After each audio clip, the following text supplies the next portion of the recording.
Market में भी बड़ा एक्शन है सर। एक बार पहले जो कल आईपीओ खुली है उस पर आपकी राय ले लेते हैं। हर्षा इंजीनियर्स। हाँ, कल हम करने पाए थे उसका विश्लेषण।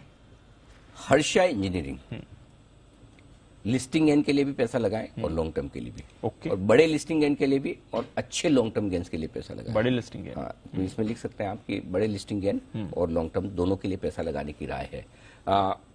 लिस्टिंग गेन नहीं, बड़े लिस्टिंग गेन, बड़े लिस्टिंग गेन और लॉन्ग टर्म दोनों के लिए लंबी अवधि के लिए पैसा लगाएं। और उसकी वजह यह है दीप कि सबसे पहले तो जो कंपनी का बिजनेस मॉडल है उसमें मार्केट लीडर है।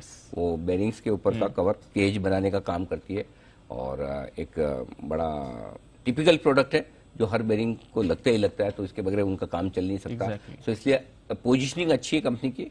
सबसे बड़ी और इंटरेस्टिंग चीज है कि प्रोमोटर्स बहुत ही बढ़िया हैं। कल हमने इंटरव्यू भी किया था। जो एक कॉम्बिनेशन है ना पुराने प्रोमोटर्स का यंग जनरेशन का, दोनों का मिक्स है। नई जनरेशन भी आ गई बिजनेस में, नई जनरेशन के अपने आइडिया होते हैं और पुरानी जनरेशन का अपना एक्सपीरियंस होता है। तो एक्सपीरियंस और एनर्जी जब दोनों मिलती है तो कमाल होता है। तो ये एक कमाल है।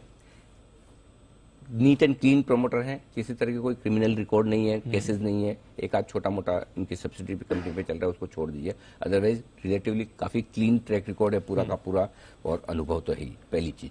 दूसरी चीज फाइनेंशियल्स अच्छे हैं। हालांकि फाइनेंशियल्स में जो ग्रोथ हुई पिछले 2-3 सालों में बड़ी फास्ट हुई है, तो और आजकल क्या पिछले 8-10 साल के फाइनेंशियल मिलते नहीं है, तो ये एक ठीक अंदाजा लगाना मुश्किल होता है कब से कैसे कितनी ग्रोथ हुई। लेकिन जो हमारे सामने डेटा है वो मजबूत है। ऑलमोस्ट डेट फ्री कंपनी है, कर्ज नहीं के बराबर है, ग्रोथ आउटलुक है ही। ग्रोथ का अंदाजा लगाना सिंपल एक ही फॉर्मूला है, सारे बेरिंग कंपनियों को देख लो ना। अगर बेरिंग कंपनियों में आग लगी है शेयरों में, शेयरों में, तो उससे आप समझ सकते हैं कि उनके बेरिंग तो तभी बनेंगे ना जब ये केज बनाएंगे। करेक्ट। तो ग्रोथ बहुत मजबूत है और आगे रहने वाली भी है। ऑटो तो हमारा ऑल टाइम फेवरेट है, तो ऑटो से जुड़े हुए डायरेक्टली इनडायरेक्टली सारे सेक्टर, सारे स्टॉक कंपनियां तो अच्छी करेगी। वैल्यूएशंस रीजनेबल है, अट्रैक्टिव कह सकते हैं, आकर्षक है। अब अपनी तरह की अकेली लिस्टेड कंपनी होगी, तो ये तो कहना मुश्किल है कि जो बेरिंग में सिर्फ 5% कॉस्ट रखता है केज, कॉस्ट के हिसाब से बड़ा नहीं है, लेकिन इसकी पोजीशनिंग के हिसाब से इंपॉर्टेंट है। सो प्राइसिंग पावर तो रहेगा। और वैल्यूएशंस में अब मैं कंपेयर करना चाहता हूँ, फिर बेरिंग कंपनियों से करूंगा। बेरिंग कंपनियां तो जो भाव में ट्रेड कर रही है, वैसे वो तो कंफर्ट देती नहीं है, लेकिन क्या करेंगे। सो ये 27-28 के पी मल्टीपल पर ठीक है। बेरिंग कंपनियां 40 से 50-60 के मल्टीपल पर ट्रेड कर रही है, तो उस लिहाज से वैल्यूएशन आकर्षक है लिस्टिंग पर, और आगे के लिए गेंस की गुंजाइश छोड़ते हैं। एक ही चीज नेगेटिव है जो आगे चलते हुए मुश्किल दे सकती है, और ये नेगेटिव बड़ा नेगेटिव है, ऐसा नहीं कि छोटा है। यूरोप से बड़ा काम है इनका। 38% रेवेन्यू यूरोप से आता है, 13% रेवेन्यू आता है अमेरिका से, और 13% आता है चाइना से, और 6% आता है यूरोप से, अमेरिका से। कुल मिलाकर 57-58 ज्यादा आए हो गई, 57-58% रेवेन्यू इनका बाहर से आता है। और यूरोप मुश्किल में है, सबसे ज्यादा वहीं से आता है, 1/3।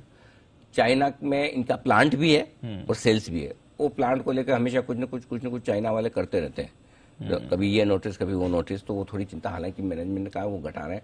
सो अगर कुछ इस कंपनी में आगे खराब हुआ, भगवान न करे लेकिन हुआ, तो ये बाहर से होगा, इंडिया से नहीं होगा। सो अगर ये धीरे धीरे अपनी डिपेंडेंस इंडिया पे कर ले, पूरा मार्केट यहाँ बना ले, तो ये फर्स्ट क्लास हो जाएंगे। सो यूरोप पे और चाइना पे एक्सपोजर इनको कम करना पड़ेगा, इंडिया और अमेरिका में बढ़ाना पड़ेगा, बट अदरवाइज सारी ठीक हो। अब ये तो होगा नहीं होगा, इफ और बट पे तो फिर आप पैसे ही नहीं लगा सकते ना।